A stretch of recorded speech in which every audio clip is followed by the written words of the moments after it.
Hey everybody, welcome back to another episode of Rob's Retro Garage. Today we're going to be going over removing the front bumper cover from my 1977 C3 Corvette. So you're going to ask yourself, well, why are you taking the bumper cover off? Well, I have a couple of reasons. First, it'll allow me easier access to the everything forward of the bumper, including the bumper energy absorber and the energy absorber assembly, the vacuum tank, the reserve vacuum tank, so I can clean that and derust it and that sort of thing. Then I can also replace the fasteners on the bumper cover itself. As you'll see in the video, they were pretty badly rusted. Most of them were already rusted or snapped off. A few snapped off while I was working on them. So I'm going to replace those with stainless steel fasteners. And then also so I can remove the headlight assembly. I want to take the headlights apart and clean those and replace them with new hardware so that they work in optimal condition. So that's why we're doing this. Okay, to get started, this has to come off. This is the license plate holder or the license plate bracket on the very front of the bumper. It's secured onto the energy absorber and the energy absorber assembly, and it has to come off. It gave me a little bit of trouble because the bolts were non-standard size. They're not SAE, they're metric. So I had to find the right metric socket to take it off. I found, well, I have several socket sets, and I have a Craftsman that I use the most.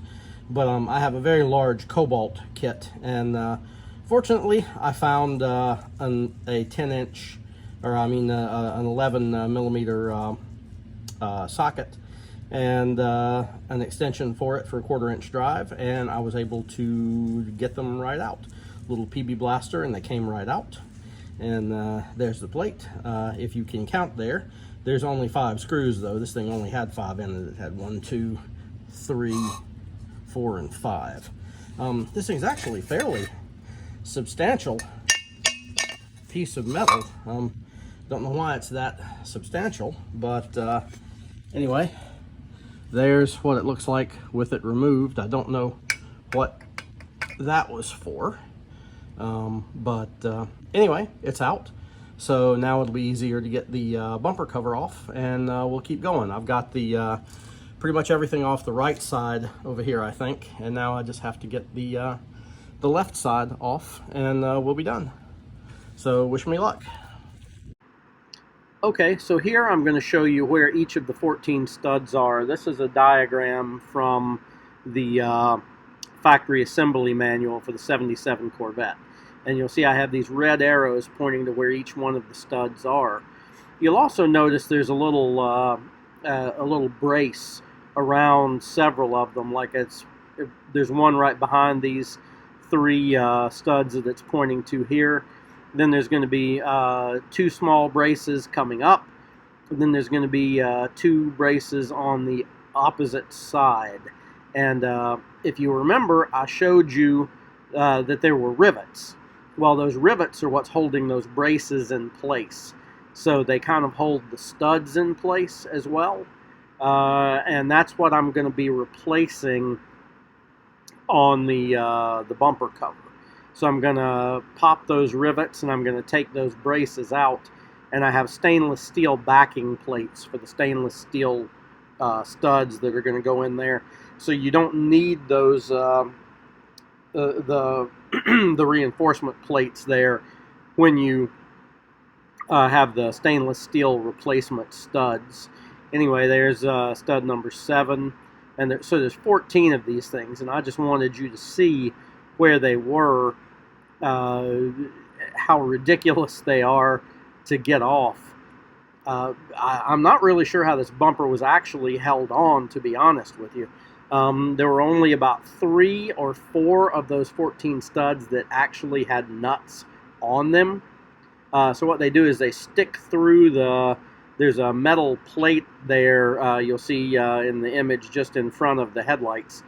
There's actually metal plates that these studs fit into, and then there's nuts that go on behind of them. And there were only about 4 of those that had nuts on them. The rest either didn't have any on them or they were already sheared off.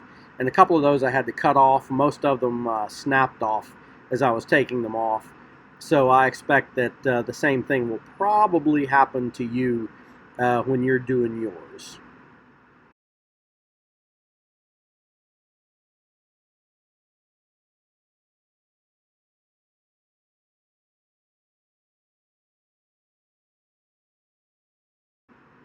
Okay, now let's go back to these studs. You'll see that I'm going to point out two studs here. There's going to be one on each side, and they're very difficult studs to remove. And the reason that they're difficult to remove is there's a bracket in the way of them on each side. And I've seen YouTube videos that say that you have to cut the fiberglass in your car to get to these. They're just forward of the marker lights on each side, and people think it's too difficult to get to, so they cut the bracket to remove, or they cut the fiberglass to remove the stud. And I'm going to show you what you need to do to remove the stud. I'm going to show you pictures of what you need to remove, and maybe you'll have some better luck. Hey guys, Rob here again, and we're back today working on getting the nose of the Corvette off. I got a little bit better light source going today. There were two brackets that I had intended to take off because there are two studs with bolts on them that are very difficult to get off.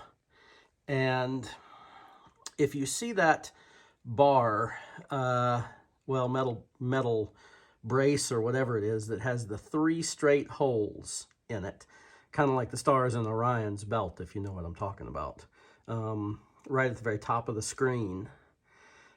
If you look just to the right and below that, you will see a little black fiberglass spot that sticks out of the frame of the car, and it's got 2 yellowed plastic plugs in it, and it's got down below it a clear light bulb. You can see that bulb hanging down below it. That's the marker light, the side marker light for the driver's side. There is supposed to be a brace that's on there that where those 3 holes are, 2 of them are screw holes, and it should be right there, and it's not. I don't know structurally how important it is for it not to be there, because you can remove it. There's 3 bolts to remove it. There's those 2 there, and then there's another one. I don't know if I can get it in the view, but it's up and to the right. Anyway, it's just 3 screws that hold it in, and I suppose it's for energy absorption for the bumper, but it's not there. So that's good and that's bad. It's bad because it should be on the car. It's good because I was going to have to take it off, and the reason I was going to have to take it off is, if we can get in here, there is, you see that stud right there, just to the right of the right-hand edge of that marker light fiberglass extension, and it's got just a little tiny point on the bolt. That is one of the studs to remove the nose piece, and that's supposed to be a notoriously difficult one to get to. People usually say online, you just cut through that fiberglass and it's right there, and you just take it right out, and then you fiberglass back over it. Well, I don't want to start cutting into my car. Even if it's on the interior, it's something that no one will ever see. Now, we're going to go look at the other side, and let's switch hands. And the other side is exactly the same. So whoever had this car before me took that off. I don't know if they were trying to get to those studs or not. or maybe they had the bumper off and they replaced the bumper. I think this car has been in a wreck before though, but I'm not sure about that. But anyway, it's off on this side as well. So, I'll have to look into buying 2 of those to put back in the car. But for now, I'm gonna start taking out these studs. There's 14 of them. Some of them are gonna break, I'm sure. And we will just go from there. So I'll be back. Okay, now I thought this might be some footage that's of interest to you. I bought a Borescope so I could get inside the bumper and look at some of these studs.